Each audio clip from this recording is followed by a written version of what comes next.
out radio land, or in virtual land, actually. So here's kind of where we left off. And first thing I forgot to tell you was this. On Blackboard, in week 2, you will find the control of growth outline. This is me have outlined all effectively both of these chapters because it's the same content. There's definitions. We're talking now about different, the different layers of what's hardest to control, which we mentioned, critical, semi-critical, and non-critical. Now we're dealing with physical methods or moist heat, regular heat, etc. All of this, pitfalls of autoclaving, biological markers, commercial canning, dry heat. And then I would like to get through as much of this with what we have left. It's not extraordinarily important, the timing, because we certainly have ample time to get it. And then we get into the chemicals and we talk about sterilants and things like that. Okay, so that's the background. I forgot to mention that to you yesterday because I cooked it up for the other group and I didn't want you to feel like you weren't treated appropriately. So, yes, ma'am. Are we going over the stuff for the? Yeah, I'm going to do that in the second half. Okay, so well, that's the reason everybody showed up today. It's a Friday. Yeah. Okay. I can take it. I can take the hit. Elevated temperatures are microbicidal. So, cidal, that recurrent word, and versus static. So, all of these, as you can see, have application. Moist heat, dry heat's a little bit more, again, flaming the loop. Just to give you what they are. Moist heat, the advantage to that is its ability to penetrate at lower temperatures and, other than incinerating a loop, shorter exposure time. And in effect, is principally coagulating and denaturing proteins. Dry heat just destroys everything, of course. Okay, and basically in the oven, it would remove water. And depending on the material, there may be higher temperatures. At very high temperatures, flaming the loop, it's oxidation. Basically, it's just burning them up.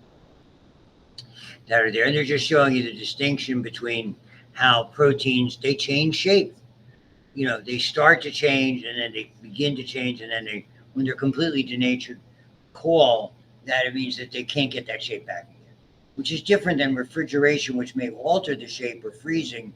But once that's removed, that original shape that's functional can return. When you denature it, you might remember back AP1 land, you remove the tertiary and the secondary configuration. All you have left is the primary sequence, the amino acids. And that doesn't give it its functionality. That gives us what it's made out of. But the other stuff, when it bends and shapes and rolls and sheets, etc. This is the idea that, and this was the number I gave you before, the classic number is 121 degrees Celsius. This book is 15 minutes. I've seen 20. It's really the first really efficient temperature. So most of these autoclaves, which you will see an image or two of, are configured, preset to that level. You can alter the settings easily. Microlab, there's a door to the left of the microlab. We have a big size, sort of like I wouldn't say industrial autoclave, but it's a large autoclave that typically they utilize sometimes by hospitals, mostly by colleges. And then this is the nugget about flashing something. When this instrument drops, this is where they'll have a set of a unit that's very specific for it in what we call the sterile corridor, because all the operating rooms are sort of interconnected in a large hospital. And they have an instrument inadvertently leaves the sterile field, drops. Doesn't require a lot of treatment. It can just be simply flashed, is the name we give it, flash sterilized at 134 degrees Celsius for 3 minutes. It's good. Dry heat is the big problem because as you begin to crank up the temperature, there's a rather significant nugget of time. I don't buy that these are accurate. About 170 is about a 350 oven. Personally, I crank the oven up to 400 and leave it in there for an hour, hour and a half. I've seen that with other authors. It's a completely effective means of sterilization. The problem is you can't, again, have surfaces touching. Superheated steam gets in between those little tiny molecular spaces, but dry heat does not. It doesn't work the same way. That's why moist heat, and particularly superheated steam. What's superheated? It surprises students when you hear about, have you ever, okay, I've got a thing of water, I want to make tea or instant coffee. I stick it in my microwave in the dorm and leave it in for 3 minutes. I know that's how long it's going to take to boil. And I pull it out quickly. Next thing you know, it splatters on your hand. You effectively have superheated it. The surface tension of the water molecules holds that. And when you jiggle it, it breaks the surface tension. All the steam comes out and you get burned. So you have to be careful with that. Cooking pros, like they'll take a Pyrex, measuring cup that everybody has at home, for liquids, and they'll put a glass rod in it. And basically they'll heat it in that because it breaks the surface tension. So if they're in a hurry in a commercial kitchen or a big restaurant kitchen, they've broken the surface tension of the water. Little tip for you guys. We in cooking land do these things. So, endospore is greatest resistant. We knew that. Vegetative cells vary. There's a lot of differences. Not a big deal for us. Vegetative cells of endospore formers are just as susceptible to heat as any other. In fact, it's the endospores themselves, not the cell in its non-endospore forming stage. Pathogen doesn't make it different. It doesn't make it different. It's this, when we talk about viruses, tolerance extends from 55 degrees Celsius up to 60, okay? And so you can see, okay, there's a change with viruses. And this is how they did all the calculations. When they sort of talk about thermal death time and thermal death point. Okay, and then so there's a variety of different criteria. When we're doing instruments for surgery or things like that, we want to make sure that they're completely free of microorganisms. That's the definition of sterile, including bacterial endospores. So again, if it's in 10 minutes, then we can crank it out and put, like I said, a large amount of organisms and sort of extrapolate. And that's how they got that 15, 20, and what I did in my office was 30 minutes. Even when we were doing our autoclaving, I was teaching a micro lecture and lab at West Penn's nursing school for about 4 years while I was still here. But I had to do all my own preps. So I had to make up all my own plates, just like we do here, because it's most of the plates, it's less expensive to make those standard TSA plates and EMB plates. It's not difficult to do comparatively. When you boil water, you're not sterilizing. It's insufficient. Is it helpful? Sure. If you didn't have a sterilizer, boil it. It's certainly the way to go. It's just like when they get a warning from the health department in your community, say a boil water advisory, without a break in the line, there's a problem at the plant, boil water for 10 minutes. Fine, you should do that. Okay, it's just not going to get rid of everything, but from a consumable standpoint, won't be a problem. So most non-endospores for 30 minutes. Yeah, I mean, that's why you do 10 minutes, because basically you're going to cover it's difficult. And again, it's easy to recontaminate once you get them off the burner. Pasteurization is really a form of disinfection. Okay. And it's so easy for these to become think where milk comes from. Just the handling of these types of things. So all of these lead to spoilage, and that was the whole idea of Pasteur when the phrase was coined from that method he used for wine. Applied to liquids, can be applied to foods also, but sort of in a more judicious fashion, to kill potential agents of infection and spoilage, and yet retain what's important, how they taste, their nutritional value, etc. That's the critical piece that's there. And we saw the numbers before, and I'm sure you'll see them again. So when we start looking at autoclaving, and it's not a great diagram. I mean, you would typically, the ones you would see in the hospital, if you go into what's called central sterile supply, massive, multiple trays. So you can fit multiple trays. They're typically stainless steel metal trays that are perforated. So the steam gets through and they just they clean the instruments off and pile them in. So heat resistance material, metallic instruments, liquids we can do. Paper, we don't do as much. You could. If you look at an autoclave bag that you might use in an office, you'll have a paper side and a special plastic side. The plastic, so you can see it, paper, like a paper bag, which you can do these in, is steam permeable. That's why it's important. Okay? It's permeable to the steam, and as long as it's intact and not torn, the contents are sterile on the inside. So a lot of times in an operating room, they'll have these packs. Oh, I need a self-retaining retractor, and you'll pop it open like that. Just like, I mean, that's a habit to get into in lab, peeling apart like Q-tips, anything that's sterile. Get used to doing that, transferring things sterile. Want me to show you one day? Just give me a holler. Be happy to do it. Ineffective for things that oils and waxes, different things are harmed by it, like powder. The Petri dishes come sterile that we pour your agar plates in, and we're just very careful. The exterior becomes non-sterile, the interior remains sterile. We pour it in. And so then you get to all these nuggets about where they get to the number. So at 15 psi, it will be 121 degrees Celsius. It's not the pressure, it's the superheated steam or water molecules, which does it. And they're showing you just generically how this goes in. You put it in, there's a certain amount of water that's contained, and periodically you have to add, and you have to clean it out from things that accumulate just from that high heat pressure process, like every X number of turns. And at that point, you're able to close it. Again, you sort of seal that door that resists steam from escaping. And as you heat it, remember that ideal gas law pressure goes up. Voila.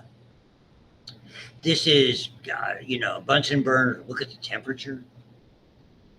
That's a whole lot of degrees Celsius.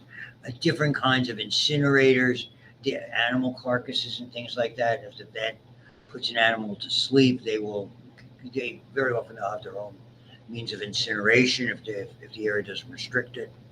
Okay, all those things. And here's the hot air oven. Again, I'd take it closer to 180 for about 2 hours. That's about 400 degrees.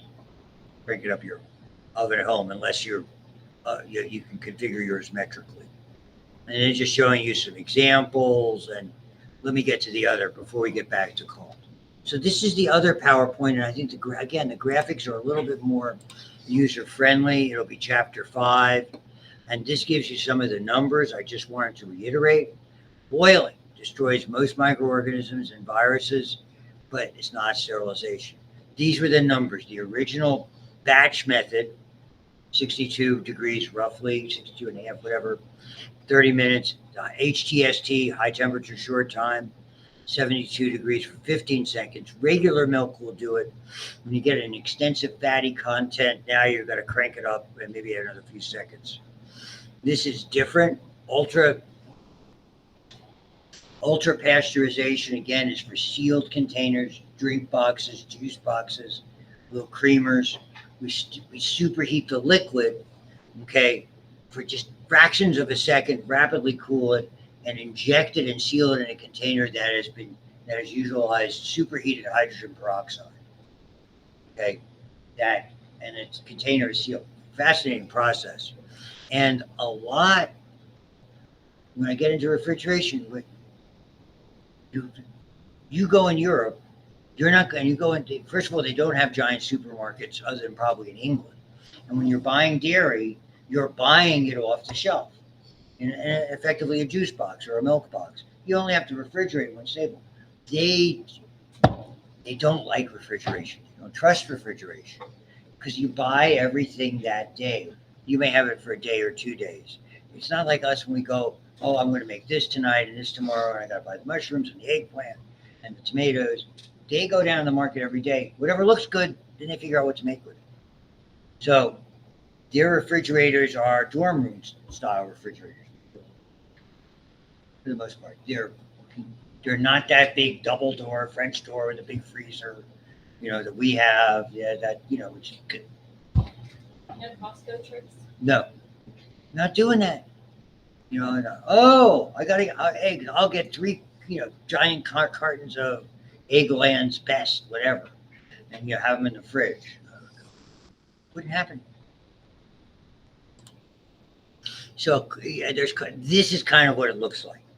So it's an elaborate system. You have to seal them. Generally, like a little tin foil on it will work, whether it's empty. And again, this is the flashing.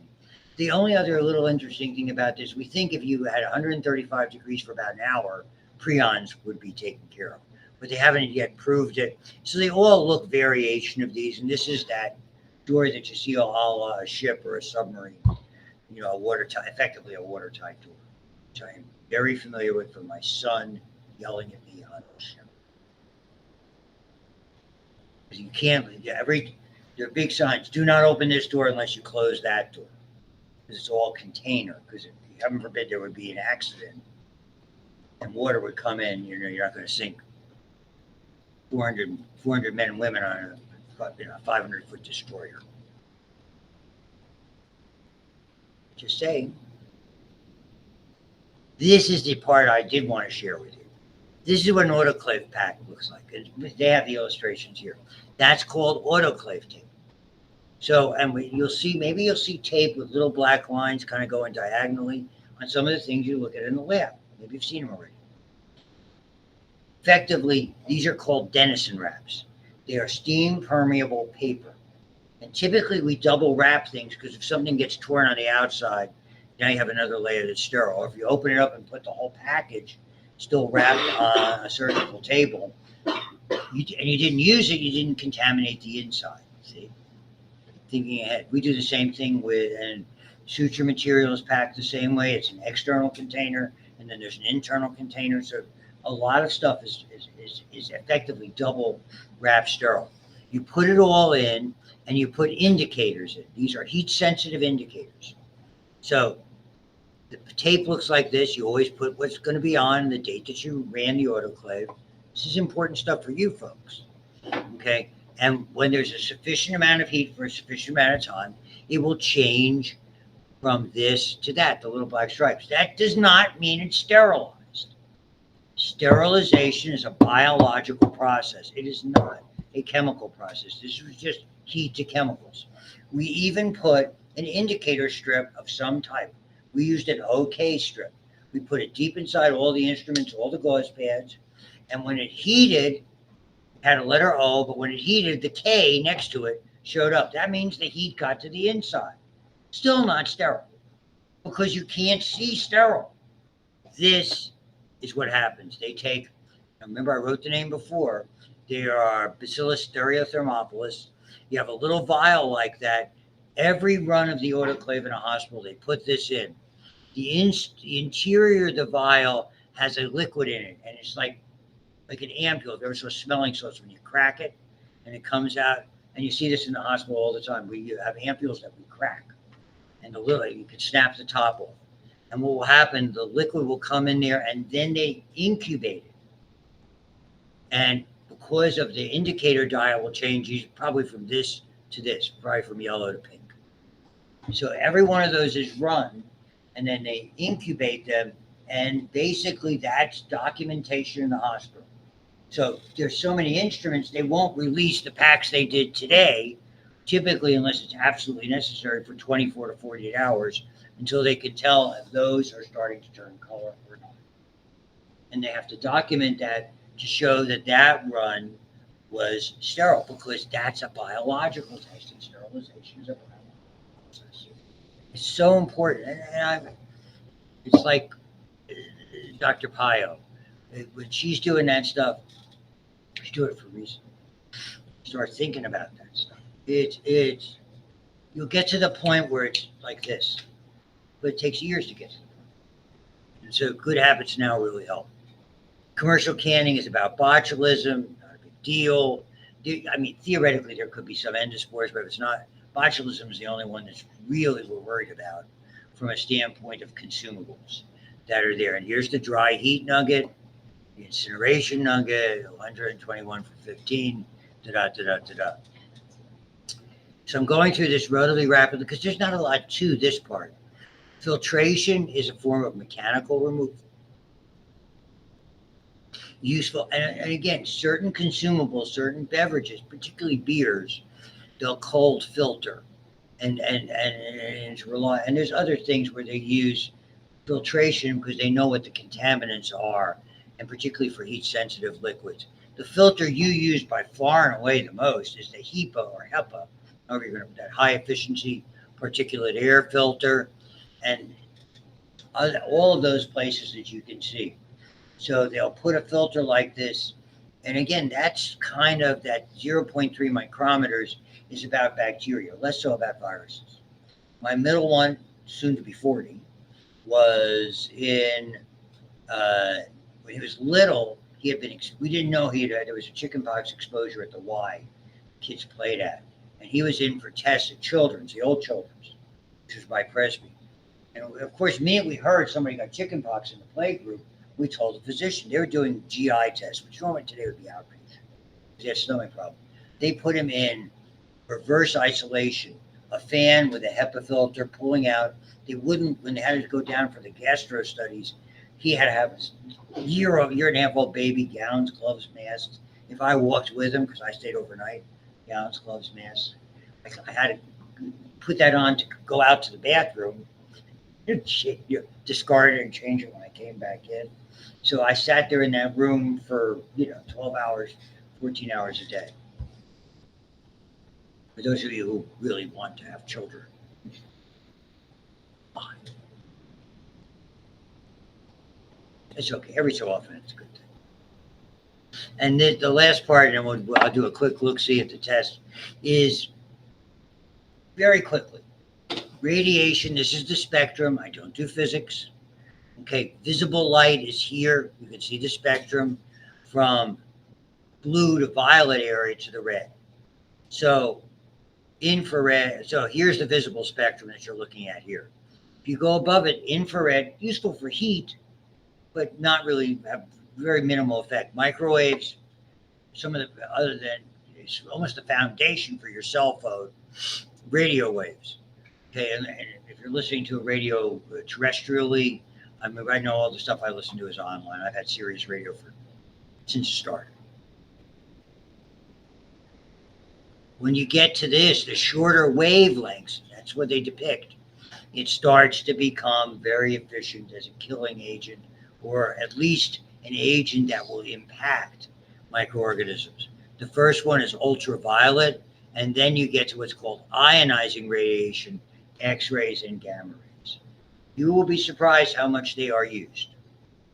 If you were in A&P lab with me, I remember how I would put a new blade on the knife that we used to dissect. That blade was in a sterile packet. It was sterilized by radiation. My fingers have yet to fall off. People are like, oh my God, it's got radiation. More foods have radiation than you would think. There's enough radiation to destroy it, and then basically they make sure that they don't release it. It's very efficient and comparatively inexpensive.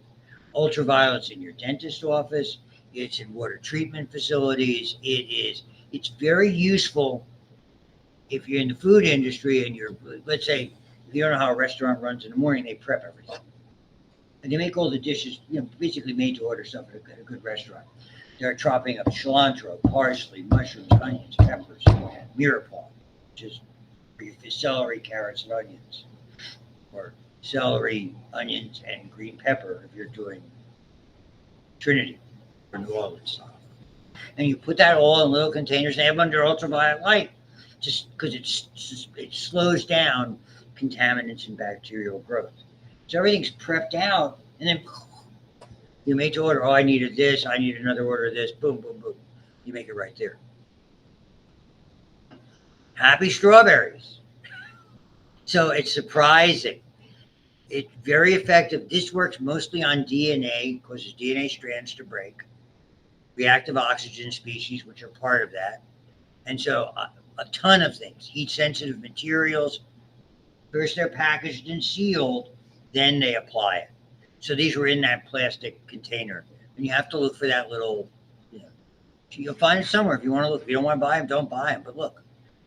Okay, and ultraviolet, again, doesn't penetrate. So that's why those containers with all the foods are exposed. And we use them in water treatment facilities here. Even a little plastic or a cardboard, a 3x5 card would stop it. That's the experiment I do in the lab. Okay, and other than microwaves are just useful for heat. And pressure, there's some foods you sterilize with pressure, most notably to maintain color. The classic one is right there, guacamole.